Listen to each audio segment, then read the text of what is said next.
classic daiquiri cocktail. This was the favorite cocktail of John F. Kennedy, or one of his favorites.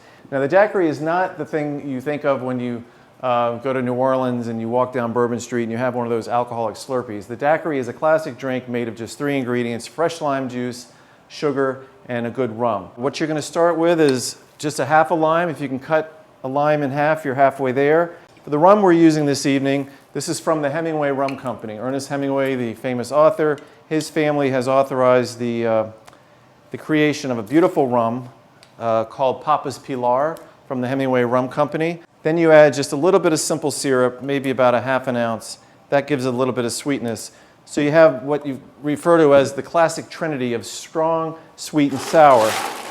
You're going to add your ice to this. Now, John F. Kennedy was sipping on daiquiri cocktails that fateful evening of November 1960 when he discovered he'd won the election against Richard Nixon.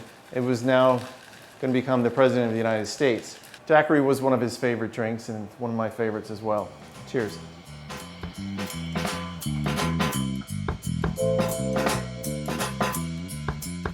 Another drink we'll be doing this evening was a favorite drink of Franklin Delano Roosevelt, the 32nd President of the United States. His wife Eleanor said that people drank them with great zest because he had made them, but they were apparently pretty awful at times. Now, the classic gin martini, and there really is only one martini, is made, the way I like to make them, is about 2 to 1, maybe 2 ounces of good London dry gin. This is Citadel gin from France, a delightful gin.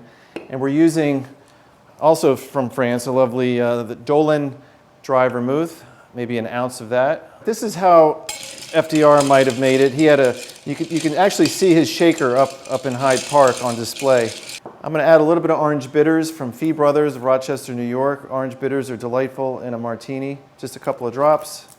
And you want to stir this. Now you can shake it, of course. James Bond, Ian Fleming made very popular the idea of shaking a martini. It's all a matter of personal choice.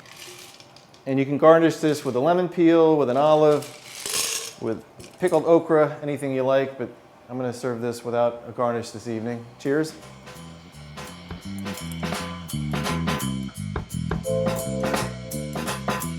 We're going to be doing a variation on the Manhattan this evening, created in honor of President McKinley's 1896 presidential bid called McKinley's Delight. After the invasion of Cuba, it also became known as the Remember the Maine. We're going to start by chilling our glass again. We're going to have 2 ounces of Bullet rye whiskey. You can use bourbon or rye. I'm going to use rye. And we're using the Italian-style sweet vermouth of Dolin from House Alpens.